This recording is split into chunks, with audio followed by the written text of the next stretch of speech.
Hello, my friends. Welcome. My name is Joe. This is the Joe Martino Show. Today, I want to talk to you about how do you make decisions going from one project to another. I talk to a lot of people who are caught in transitional periods of life and they're uncertain. What's the next thing that I'm going to do? What's the next project? How am I going to find something that I find meaningful? And of course, meaning is the thing that we want to be chasing. So today's episode is dedicated to the 3 P's of making a change process. Let's kick it off.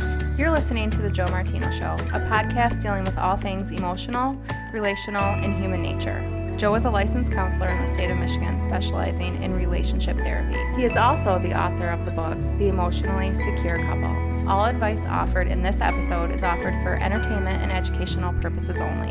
Enjoy the show. Okay, so before we get to today's topic, I do have to give you a little heads up. If you're distracted by background noise, this may be an episode that is difficult for you to listen to. My wife and my family and I, we are camping, visiting family, and we are sitting outside as we record this. I know when I play it back, I can hear the air conditioner running. It's very difficult camping with an air conditioner, by the way. But I do want to get this to you, and my production schedule fell off a little bit this summer, and so I wanted to make sure that I did it. We're sitting outside. You're going to hear some ambient noise. You're going to hear some nature. You might hear some dogs barking. You're going to hear people talking in the background. Not to worry, HIPAA does not apply to podcast episodes, so I'm not violating anyone's HIPAA, and I'll only use my wife as a potential client example today. What I want to talk to you about today is something that I think is common for people when they feel like what they're doing is coming to an end.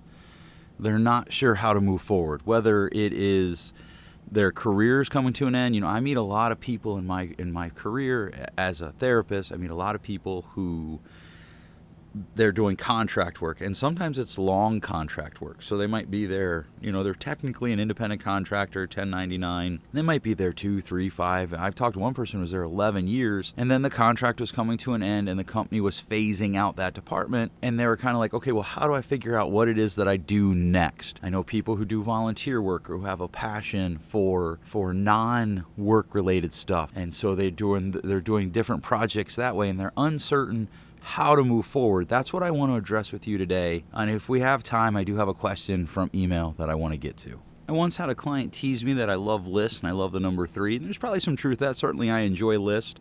My wife teases me about that occasionally I like list. And the number 3, of course, Babe Ruth wore the number 3, one of the best hitters of all time in baseball history.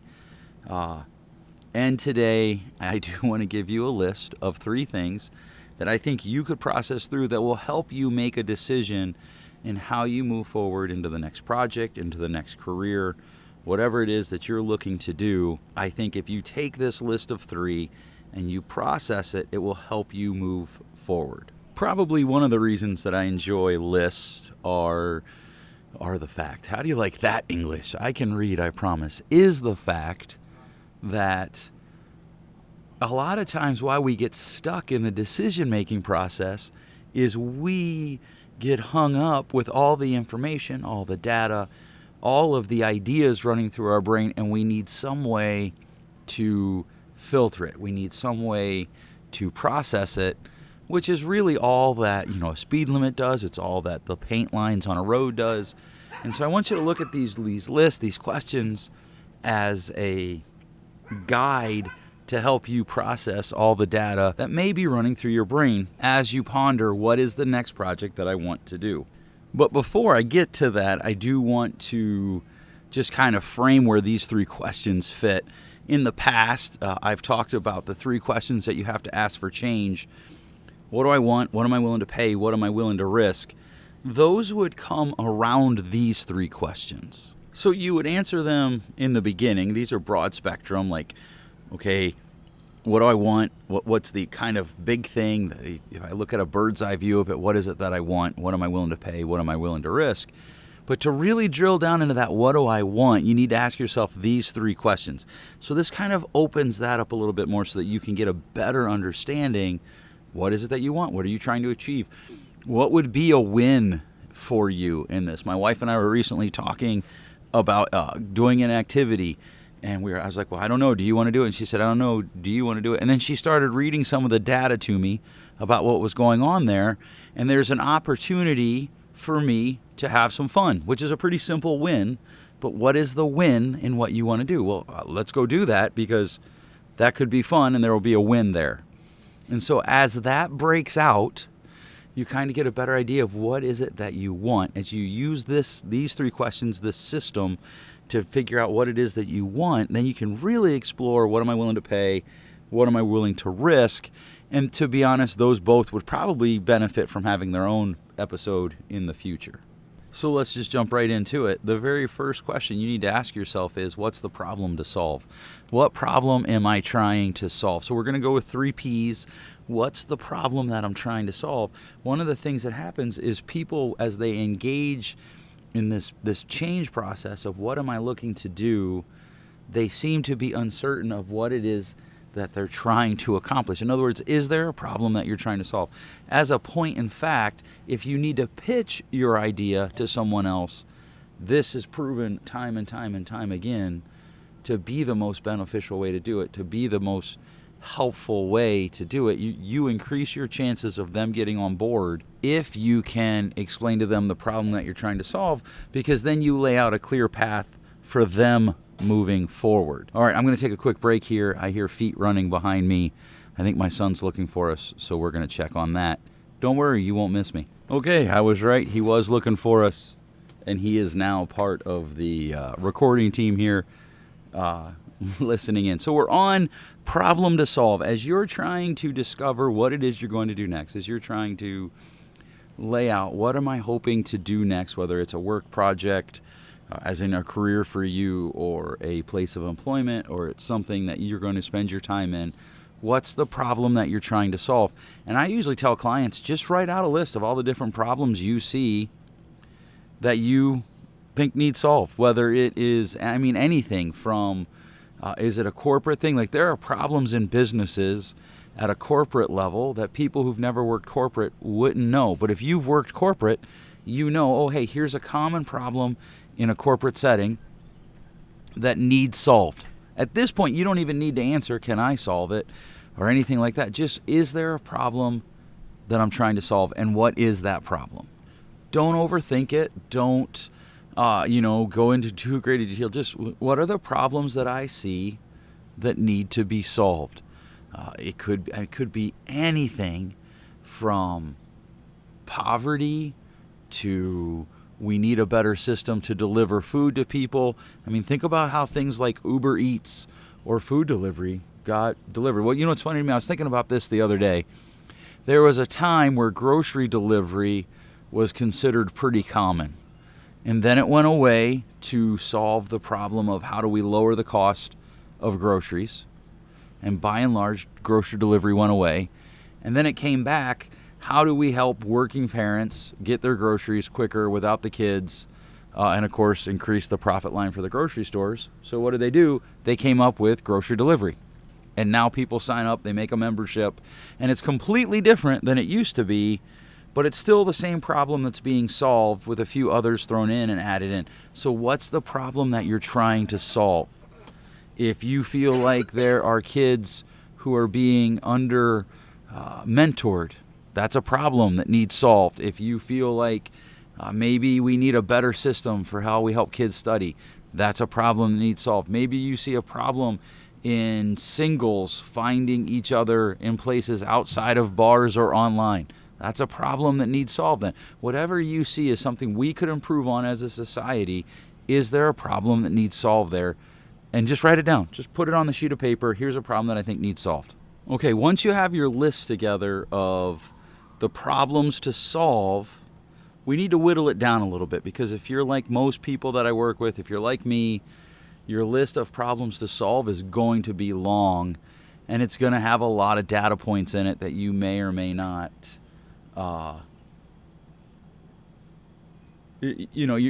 sorry, I just saw something that my ADHD just completely went to, and I completely lost my train of thought. So we're going to back up. I'm not going to delete it because that's how it goes. I know maybe some people are turned off by that idea, but here it is.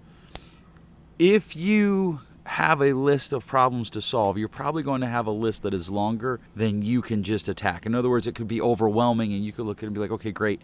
Now I've got this list of 35 things, 15 things, 10 things, whatever it is. It's a really long list. What do I do with it? How do I actually make this into action? So we need to filter it. We need to apply another filter to it in order to make sure that it works. And so that next filter is, what am I passionate about on this list?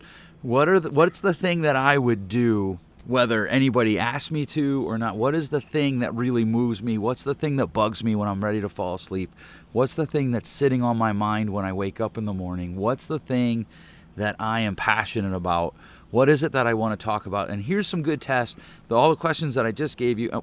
If you go out with some friends and you start talking about problems in the world, what's one that you talk about? For some people, this actually makes it a little bit worse, because like what they want to talk about is politics, and they don't like Donald Trump, or they love Donald Trump and they don't like whoever the other people are, or they like the other people but they hate Donald Trump, and it goes back and forth. And getting involved in that can be a little bit more difficult. But nonetheless, if that's what you're passionate about, if you're passionate about politics, circle it. Just go through and circle the 3 to 5 things that you're most passionate about. And as you start to wrestle with this, what am I passionate about on this list, you're going to have to make some hard decisions, maybe rank it out a little bit. I'm more passionate about this. If you knew that this was your last week, you have 1 week left, what is it that you're hitting? What is it that you're doing? What is it that you're trying to get done as a problem to solve? What is your problem that you're trying to solve? What do you care about? One of the things that I think we need to be doing something for the sake of doing something society that sometimes hitches us up is we fail to recognize the truth that there are problems that need solved that not everyone cares about, and that's okay. It's okay if you see a problem that needs solved and you're like, I'm really not passionate about that. Now, maybe you will work on it, maybe you will put time into it, but maybe you won't, and it's probably okay. So we're trying to whittle our list down to 3 to 5 things that you're passionate about, the things that you just are dialed up about. So you should have started out with a list of problems that need solved, what they were, not overthinking that, just write them out, and then go through and circle the top 3 to 5 things that you're passionate about on that list. So a problem that might need solved is, where do we bury our pets? I read somewhere that pet cemeteries are shrinking in America. They're not growing. But I'm not very passionate about solving that problem. I will say, here's a little tip for you as you kind of move into this. If you really wanted to look at this as a way of life, which is how I look at it, I actually keep a digital folder in my Evernote of problems that need solved that I might be interested in doing in the future. So when I come across an article that talks about something, it goes into my my folder. And then once every 2 months, every 3 months, I schedule a morning, not a whole morning, but time in the morning, where I read that list of problems that need solved. And, right away I kind of filter it for, are there any that I'm really passionate about, or just sort of passionate about? In order to make it into the list, I have to be somewhat passionate about them. They won't make it into the list if it's just a problem to solve. They need to be a problem to solve and something that I'm passionate about. And there's a variety of different problems in there. There's personal problems. I had the privilege of being a young adult in the Great Recession, going through that in my early 20s, early 30s. That created a problem for us later in life, in that we had to use a lot of, your 20s is a great time to begin saving for retirement. And so we had to use a lot of that savings to pay bills, to make it through that time. There are other issues there. So there's personal problems that come out of that I have to solve. For some people, I was working with somebody and I was looking at their list, and one of the problems that they're passionate about that they have to solve is college for their kids. That's a problem to solve for them. How do my kids go to college and how do we pay for it? I know other people who are like, my kids going to college is a problem for them to solve. It's not a problem for me to solve, and so it's not on their list. That's your choice. But again, if you want to make this a way of life, you might not use Evernote. Maybe you have an analog notebook. Maybe you have a different data keeping system on your computer. But whatever it is, I would encourage you to keep a database of potential problems that you see that need solved, and you're going to move some off. I actually, probably 3 or 4 years ago, was talking to someone about how I thought there was a need to solve the problem of how do parents get groceries without having to bounce off kids. And it wasn't even because of my kids, but literally everybody that I was talking to was talking about how dramatic and how stressful going to the grocery store with their kids was. And I said to a friend of mine, I said, somebody should come up with some sort of home delivery system that they market to the stores, because everybody could win. The parents could get their groceries, the store will get a higher profit line, which some people hate that, but profit's how places stay in business. And whoever comes up with the company should be able to make money too, because they can sell it to the store as a service that increases their bottom line, et cetera, et cetera. And sure enough, not too long after that, at least in our area, this company called Shipt opened up, and people love it. I'll tell you a problem that I think needs to be solved, that I'm passionate about, but I haven't been able to answer the third question yet, is how do we improve the quality of life of people living in retirement homes? To be honest with you, I really don't have a very good answer to that, but I do know there's another problem that I'm passionate about, and that is how do we help young students learn to read more fluently? And I think those two problems could come together, and I've heard about places where they bus in people, or they bus in students to read with volunteers in nursing homes. And we're not necessarily talking about retirement homes where, mom and dad retired to the estates where they live in their own place. We're talking about places, kind of the stereotypical thought that runs into your brain in a nursing home, and maybe the other place too. But again, connecting older life to younger life, because here's a third problem that I think needs to be solved. You can tell I have a list of these things, hopefully, that I'm also passionate about, is we don't seem to value life at all aspects. I'm concerned in our society, we only seem to value, quote, productive life, end quote, which is the life of people making money. And so we value people from about 14 to 57. And then we kind of just you hear insults, making fun of old people. And it's mainstream. It's not at the fringes anymore. It's mainstream, and it's wrong, and it's a problem that we need to solve. And so somehow those three things I'd love to see come together, where somehow I could facilitate reading facilitation between elderly people and younger students. And when I heard about this, it was actually from a speaker who talked about they were doing it, I believe, in England. And what they found is that the people who were volunteering to read were actually going off medicines. They were reporting highly decreased depression scores, and they were getting a higher quality of life in the last stages of life. And the kids, many of how it started where they were at-risk readers, were suddenly becoming high-level readers. They were moving forward, and so it was beneficial to both people. So this idea is actually on two lists that I have, which is not part of this podcast, but I have a problem to solve list folder, and then I have a future projects folder, and it's in both. If something makes it to both folders, it tends to get a lot more of my attention, and it's something that I'm constantly chewing on. How can I get to a solution on that problem? Which brings me to the third question you need to ask yourself. After you've made your list of problems to solve, and you're trying to figure out what is the problem that I'm trying to solve, and then you're trying to find out what are the things that I'm passionate about, narrowing it down to 3 things, maybe 5, maybe just 1. Maybe you're like, you know what, that one right there, that's the first one I'm passionate about. Then comes the very most, I believe, important question in this process. The third question is, what do I have the propensity to solve?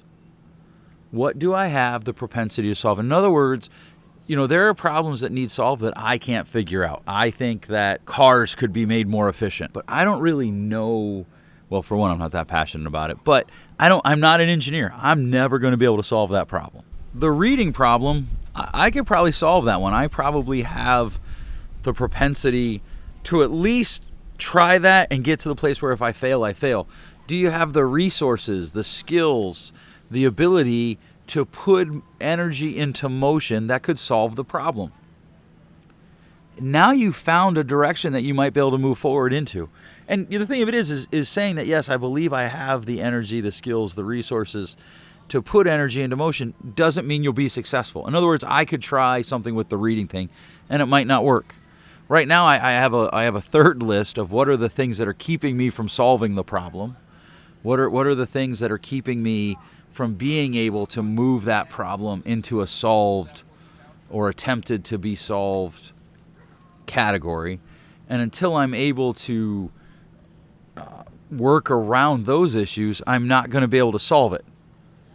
And so, and there are people who are doing really good work in that arena. That's the other thing. As you start to look at what's the propensity of myself to be able to work on this problem, to move the needle on this problem, to solve the problem a little bit, you have to ask yourself, what are the arenas, where are the areas where other people are already putting energy into motion to solve the problem. So one of the problems that I believe needs to be solved is children born in poverty in other countries. If you've ever been to another country, you will know that there is people living just in, I don't care how poor we are here in America, most of the time, the majority of us are wealthy compared to what's going on in other countries. There's epidemics, and so that is a problem that needs solved. It is something I'm passionate about, and there are other organizations that are doing more than I can do because I'm not going to be able to move to another country to solve it.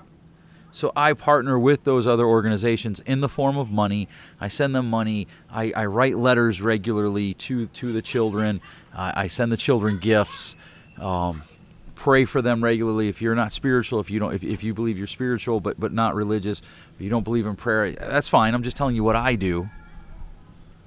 And so I partner with another organization. I talk to other people about partnering with those organizations. I support other people who talk about partnering with that organization. So I was at a concert where someone was talking about supporting the organization that I partner with because they partner with them. This person has a lot more influence probably than I do. But nonetheless, I did what I could to, hey, you know what? People tell me they went to that concert, like, oh, great, did you know he really is a fan of Compassion International? And so we utilize those things to help move the needle a little bit to stem, give these kids a chance, their families a chance at a better life. Because that's a problem that we see that needs solved. It's a problem that we're passionate about, and it's a problem that we have the propensity to work on. And that's the 3 Ps. Problem to solve, problems that you're passionate about, and problems that you have the propensity to solve. As you start to look at your list and you see, okay, here's some problem that I'm trying to solve, here's something that I'm passionate about that I'm trying to solve, and here's things that I could do on it. Here is actionable ideas that I could put into motion. You have movement. You can start movement. You now have the boundary lines. You now have the road, the lines painted on the road to move your vehicle forward into making a change, into making movement, into doing something that will help either you or the world or the people around you. And so it helps you move things in the right direction. One of the things that my wife and I are working on is we believe that couples need, a problem to solve is that couples are not as successful as they could be. They're not taught how to be successful. Couples are having issues in, they get married and the numbers are continually concerning to us about how long marriages last, about how quickly we get to divorce. And so we do counseling. But one of the problems that we believe is counseling isn't going, not everyone's going to go to counseling. It isn't going to work. Obviously, I apologize right now. Lots of my neighbors are waking up. We're getting into the morning. And my ADHD is getting a little distracted, so I apologize. But a lot of couples aren't going to go to traditional counseling for a host of reasons. but they would benefit from the material. So we put it into a conference. And we think that there's still more people. There's still another problem to be solved, that some people need more than just a conference. And so we're going to try, we've been trying now for 2 years to set up a retreat, a intensive kind of boot camp style retreat that people would go to with us to engage in the change for health process for relationships. And we believe that that won't even solve all the problems that we see. We believe that there is another way to do that, another propensity, which is to create video curriculum, which we're working on right now. I mean, not at this exact moment while I'm sitting here in the campground, but certainly what that we're working on to help people gain information, gain skills to have better relationships, because the lack of healthy relationships is a problem that we believe needs to be solved. It is something that we're passionate about. When we're driving down the road, we talk about it. When we're sitting at home, we talk about it. When we're sitting here at the campsite, watching my not seasoned wood not fire, can you tell I'm bitter? We are talking about it. We're passionate about it. And we have the propensity to put motion into our ideas into motion and motion into action to help try to solve that problem through a multitude of ways. And so that's kind of how that works. That will help you understand a little bit, I hope, how we do the project's ideas, how we get to ideas, and how we try to do things. What's the problem that we're trying to solve? Well, relationships are struggling. I don't care who you are, with the exception of one book that was written that was very poorly researched. The data's clear. Relationships are struggling. So how do we help that? Well, we believe in counseling. We believe in that as a career field. We've seen it help people. My wife, who I like to call the wizard, just got an email from a former client about how she changed that client's life and all the things that she did for the client that helped the client achieve a better quality of life. When my wife read it to me, there were literally tears in her eyes. She would tell you that it was allergies. I don't believe her. Right? So we believe in that process, but we know that it's not going to reach everyone, and we want to take this problem solving to as many people as we can. So the next problem that we're trying to solve is, how do we get it into more people's hands? Well, we have conferences. We're trying to get retreats going, but there are things that are working against us. That doesn't mean we stop, because we're still passionate about it. And then, what is it that we have the propensity to solve? What is it that we possess the skills and the resources that we can make movement on it? Obviously, counseling. We went and got those licenses, right? We went to school. We spent thousands of dollars, almost $100,000, to get a master's degree so that we could be licensed in our state to do counseling. And then we do marketing for these conferences, right? We're spending money. We're spending time and energy. I'm always doodling ideas on how do we teach this information. She's coming up with ideas. Okay, and then as we're talking, we're also talking about what's the next thing. This podcast is one of the ways that we try to solve the problem of how do we get more information to more people? How do we remove barriers between people and solutions to what it is that they're looking for? And so as we engage that process, oftentimes we will have other problems that we need to solve. And we just restart the process at that point. I've discovered another problem that I need to solve. So we started the podcast. I started a YouTube channel. Was not finding the traction there that I felt I should be. So I talked to an expert on YouTube and how that works. And they pointed out a long list of problems with my page. Lots of problems to solve that I'm working on solving. But for the moment, that page got moved to the back. So that's moved to the back of the list. I'm not working on it currently. And actually, I am working on it, but it's not being published, the work that I'm doing currently. And so it's moved to the back because I don't have the propensity to be able to solve that problem and the other problems that I'm trying to solve. So as you look forward, I hope this is helpful to you. What is the problem that you're trying to solve? What is it? What are the list of, when you get into that list of problems, what are you passionate about? There's a problem that you're trying to solve and you're not passionate about it. Unless you have to solve it, you probably won't. You probably won't put the time and energy into it to be fruitful in your attempts to solve it. And then what do you have the propensity to solve? What do you have the skill set, the resources that you can put ideas into energy and energy into motion so that you can move towards that project? All right, I hope this was helpful. I hope you enjoyed this episode. Thank you so much for listening. I know you could do anything with your time, and I'm just so deeply honored that you were willing to give me some of your time to listen to this episode. If you liked it, if you found it helpful, please give us a review in whatever your podcast player is. Share it with your friends. Share it via social media. That is the best way for us to get this information out. And you would then become part of our propensity to solve the problem of how do we take away more barriers so that more people have access to this information.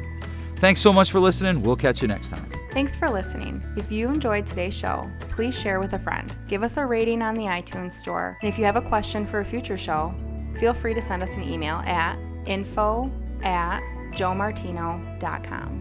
You can also go to joemartino.com and click on the Contact Me page. Until next time, remember, change possible.